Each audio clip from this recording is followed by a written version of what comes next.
जो सुंदर नहीं होता है, और अगर उसका ध्यान सुंदरता पर रहेगा तो उसका क्या होगा? उसका मन हमेशा कुंठित रहेगा। तुम हुस्न परी तुम जाने जहां, तुम सबसे हंसी तुम सबसे जवान, सौंदर्य साबुन निर्मा, सौंदर्य साबुन निर्मा। और मान लो कि ऐसा वर मिल भी गया, अपने सुंदर बड़े दिखे और कोई पसंद कर लिया, उसने शादी कर ली, अब क्या करोगे? खाली क्या मैं इतनी सुंदर हूं, मैं क्या करूं, मैं क्या करूं? पोटा लगा दे भाई।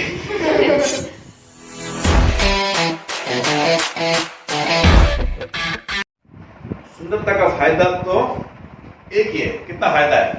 एक ही है कि शुरुआत में थोड़ा सम्मान मिलता है और बाद में नुकसान देखते हैं। तो और इस सुंदरता का फायदा एक है, लेकिन नुकसान कितने हैं उसका हम अभी बात करते हैं। पहले तो मैं ये बता दूं, सुंदरता दो तरह की होती है। तो सुंदरता कितने प्रकार की होती है? कौन कौन सी होती है? एक बाहरी दिखावा, एक अंदर से सुंदर। बाहरी सुंदरता भी दो तरह की होती है। एक तन का कौन अंदर की होगी? एक तो होती है नेचुरल, एक होती है आर्टिफिशियल। नेचुरल मतलब तो प्रकृति ने बनाया सुंदर।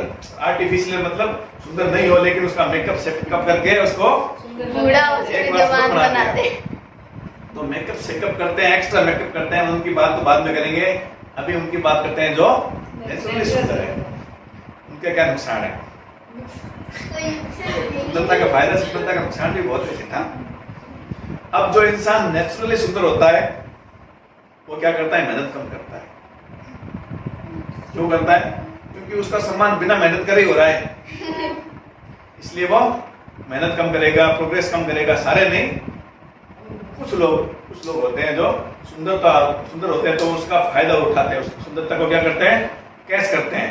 ठीक है, अपने सुंदर है तो अपना काम चल रहा है, और जब इज्जत मिल रही है तो फिर अपने मेहनत कौन करे? पॉकेट में मिले तो कौन मेहनत करे?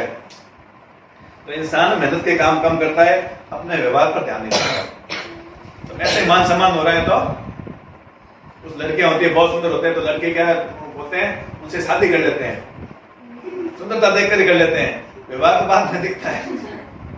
तो उनको एडवांटेज होता है, लेकिन क्या होता है? वो अपने व्यवहार पर ध्यान नहीं देती है, अपने संस्कार पर ध्यान नहीं देती है। हालांकि सारे लोग ऐसे नहीं होते, बहुत से इंसान सुंदर भी होते हैं और भी होते हैं। सारे इंसान ऐसे नहीं होते कभी सुंदर है तो ये आलसी हो गए, उपस्थित करेंगे, ऐसा नहीं होता है। वो मेहनत भी करते हैं और थोड़ा सीरियस भी रहते हैं, ठीक है ना। लेकिन कुछ इंसान ऐसे होते हैं जो सुंदरता का फायदा उठाते हैं और ज्यादा मेहनत नहीं करते, ज्यादा अपने पर ध्यान नहीं देते, अपने कर्मों पर ध्यान नहीं देते, अपने संस्कारों पर ध्यान नहीं देते, अपने व्यवहार पर ध्यान नहीं देते। कुछ इंसानों के साथ ये दिक्कत आती है, विशेषकर महिलाओं के साथ आती है। क्यों? क्योंकि जैसे कुछ हीरोइनें होती हैं, उनको क्या होता है? फिल्मों में रोल मिलता है, तो रोल उनका कोई खास नहीं होता है, खाली उनका चेहरा सुंदरता का रोल होता है, बाकी सारी जो एक्टिंग है वो हीरो ही करता है। हीरोइन का रोल छोटा होता है। क्यों? क्योंकि सुंदरता के लिए उनको लाते हैं, सुंदरता का काम हुआ तो फिर उनको फ्री कर देते हैं, ठीक है ना। इसीलिए हीरोइनों का ज्यादा बड़ा वो उनका करियर भी नहीं होता है। हीरो तो 60 साल तक हीरो बने रहते हैं, हीरोइन तो क्या है 2-4-5 साल में फिर पुरानी हो जाती है, फिर नई हीरोइन आती है। सलमान खान, शाहरुख खान ये तब से चल रहे हैं, उस टाइम की हीरोइन का पता ही नहीं है, क्योंकि सुंदरता की लाइफ नहीं होती है और उसमें मेहनत नहीं करनी पड़ती, इसलिए वो काबिल नहीं बन पाते। और जब काबिल नहीं बन पाती तो फिर उनको ज्यादा काम मिलता नहीं है।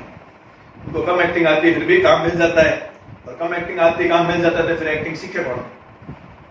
समझ आगे? इसके अलावा सुंदर इंसानों को सुंदरता मेंटेन भी रखनी पड़ती है।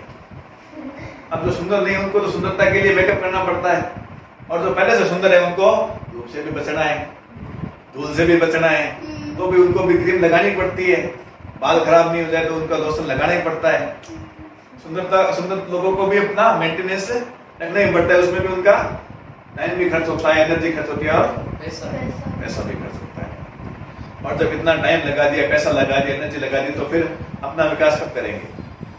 कब उन्नति के काम करेंगे? नहीं करेंगे। तो इनसे भी ज्यादा बुरा हाल किनका होता है? जब सुंदर नहीं है, पहले से सुंदर नहीं है, उनको मेकअप भी ज्यादा करना पड़ता है, तो पैसे ज्यादा लगते हैं, टाइम ज्यादा लगता है और एनर्जी ज्यादा लगती है। इंसान सुंदर नहीं होता है तो उसका ध्यान सुंदरता पर रहता है। जो सुंदर नहीं होता है और अगर उसका ध्यान सुंदरता पर रहेगा तो उसका क्या होगा? बर्बाद उसका मन हमेशा कुंठित रहेगा, क्योंकि उसको पता है मैं सुंदर नहीं हूं। ठीक है ना? उसको पता है मैं सुंदर नहीं हूं और सुंदरता पर उसका ध्यान होगा तो उसका मन क्या होगा? कुंठित रहेगा और अपने आप को थोड़ा कम आंकेंगे, कमतर रखेंगे और आत्मविश्वास तो बिल्कुल भी बहुत कम होगा। इसका क्या करते हैं टीवी वाले? क्या करते हैं? फायदा उठाते हैं। टीवी में ऐड आते हैं ना कि आप ऐसी क्रीम लगाओ, ये क्रीम लगाओ तो आपका आत्मविश्वास बढ़ेगा, आप सुंदर होगे तो आप कॉन्फिडेंट बात कर पाओगे। उनको भी पता है कि जब सुंदर नहीं होता है तो कॉन्फिडेंस कम होता है, तो उसका ये फायदा उठाते हैं और वो इसी पॉइंट पर टारगेट करते हैं।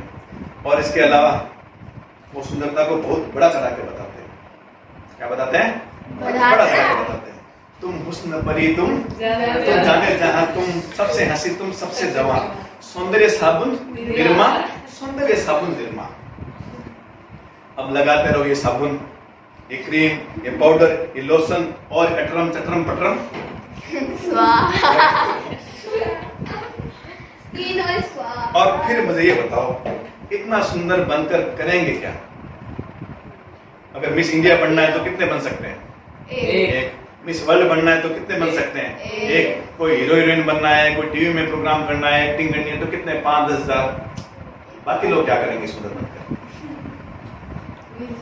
क्या करेंगे? चलो अच्छा हो सकता है लड़के क्या सोचे कि सुंदर दिखेंगे, सुंदर बनेंगे तो एडवांटेज मैंने बताया कि थोड़ा मान सम्मान मिलता है, तो वो क्या सोचेंगे कि सुंदर बनेंगे तो वर अच्छा मिल जाएगा। क्या मिल जाएगा? वर अच्छा मिल जाएगा। कैसे मिल जाएगा भाई? वर इतने अच्छे है कहाँ? अच्छे वर का मतलब क्या? मतलब जो दिखने में सुंदर, ठीक है ना, और अच्छा व्यवहार और पिसाड़ो, ऐसे वर कितने हैं? थोड़े ही हैं, ज्यादातर तो ऐसे ही लपट चंदू है। ठीक है ना? तो वर अच्छे मिल जाएंगे। कैसे मिल जाएंगे? क्योंकि ज्यादातर ऐसे है नहीं। और मान लो कि ऐसा वर मिल भी गया, अपने सुंदर बड़े दिखे और कोई पसंद कर लिया, उसने शादी कर ली, अब क्या करोगे? अपना ध्यान तो सुंदरता पर था, अब अपने को पता नहीं है कि कैसा व्यवहार करना है, अपने संस्कार सीखे नहीं, अपने घर गृहस्थी सीखी नहीं, ठीक है ना, उतार चढ़ाव में कैसे व्यवहार करना है वो अपने सीखा नहीं, बढ़िया पति मिल भी गया, तब कैसे करोगे? क्या करोगे? कभी रोओगे, कभी झगड़ोगे, तो वो खुद ही छोड़ कभी देगा। लड़ाई करोगे, कभी गुस्सा करोगे और ज्यादा करोगे तो क्या करोगे? तलाक ले लोगे। ठीक है ना? अब सुंदर बन गए, अच्छा पति मिल भी गया तो फिर उसका कोई फायदा क्या होगा? फायदा तो तब होगा जब अपने अच्छे संस्कार सीखें, गृहस्थी सीखें, कुछ समझदार बने, बुद्धि का विकास करें, मजबूत बने, तब उसका कुछ फायदा है। खाली सुंदर बनने से कोई फायदा नहीं होता है ना, इसलिए। और जिंदगी में अपने को क्या करना होता है? बहुत कुछ करना होता है, बहुत सारे मोड़ आते हैं जिंदगी में। जिंदगी हमेशा एक जैसी नहीं रहती है, कभी सुख, कभी दुख, कभी अच्छा, कभी बुरा, कभी टेंशन, कभी कुछ, तो बहुत सारे जिंदगी में पड़ाव आते हैं। और अगर हम ऐसे ही खाली सुंदरता पर ध्यान देंगे, खाली मेकअप पर ध्यान देंगे, तो वो चीजें कैसे सीखेंगे, कब सीखेंगे? तो ध्यान दो, लेकिन थोड़ा दो, पूरा खाली क्या मैं इतनी सुंदर हूं, मैं क्या करूं, मैं क्या करूं, फोटो लगा दे भाई। सुंदरता में क्या होता है? शुरुआत में थोड़ा सम्मान मिलता है, एक तरह से मान लेंगे एंट्री आसान हो जाती है। अब मान लो किसी लड़के को क्रिकेट में एंट्री मिल गई, किसी सिफारिश से, एक नेता का बेटा ऐसा करके वो क्रिकेट टीम में उसको एंट्री मिल गई। अब आता ही नहीं है तो क्या करेगा? अब क्या करेगा? डिस्क्वालीफाइड हो जाएगा। क्या रन बनाएगा? वो सेंचुरी मार देगा? नहीं, अच्छा खेल लेगा? नहीं होगा ना। तो उसके लिए अगर क्रिकेट टीम में अगर उसको एंट्री चाहिए तो उसको खेलना भी अच्छा आना चाहिए ना। एंट्री मिलने से क्या होता है? वैसे ही सुंदरता से अगर एंट्री मिलती है तो एंट्री मिलने से क्या होगा? आगे अपने को व्यवहार भी अच्छा होगा, तब काम करेंगे ना। और सुंदरता नहीं है, व्यवहार अच्छा हो तो भी, क्रिकेट का खिलाड़ी हो और अगर अच्छा खेलता है तो उसको सिफारिश की जरूरत नहीं है, आज नहीं तो कल उसका टीम में चयन हो ही जाएगा। कितनी देर सिफारिश से कितनी देर रोकेंगे? अगर वो अच्छा खेलता है, छक्के पर छक्के मारता है, बहुत सारे रन बनाता है या बहुत अच्छी बॉलिंग करता है, तो एक ना एक दिन उसको टीम में सिलेक्ट होगा, क्योंकि वो जिता सकता है। समझे ना? इसीलिए मेरा तो यही कहना है कि जैसा आपको भगवान ने बनाया है, उसमें खुश जैसा आपको भगवान ने बनाया है उसको स्वीकार करो और बदले में भगवान का धन्यवाद करो कि भगवान आपने हमें जीवन दिया है और जैसा भी शरीर दिया है आपका दिया हुआ है, आपका बहुत बहुत धन्यवाद। धन्यवाद। फिर क्या करो? फिट रहो, स्वस्थ रहो, साफ सुथरा रहो, ठीक ठाक रहो। मैं ये नहीं कहता कि गंदे रहो। सुंदर नहीं बनने का मतलब ये नहीं है कि गंदे रहो। अच्छे कपड़े पहनो, साफ सुथरे धुले हुए कपड़े पहनो। अगर काम ऐसा है तो कम ठाने का काम है तो उसमें कुछ वैसी ड्रेस करनी पड़ेगी, लेकिन अगर आप नॉर्मल है तो ठीक ठाक रहो, साफ सुथरे नहाए धोए रहो, कपड़े फटे हुए मत पहनो, अच्छे रहो, अच्छे दिखो। लेकिन जो आप में एनर्जी है ना, वो जीवन को संवारने में लगाओ, ना कि सुंदर दिखो। चेहरा संवारने में। ठीक है ना? बुद्धि पर काम करो, अपने व्यवहार पर काम करो, अच्छे संस्कार सीखो। जीवन में उतार चढ़ाव आते रहते हैं, उन्हें फेस करना सीखो, ना कि खाली फेशियल करना। ठीक है ना? जिंदगी में स्थितियों का फेस करना सीखो। खाली फेशियल करने से जिंदगी नहीं संवरेगी, चेहरा संवारने से जिंदगी नहीं संवरेगी।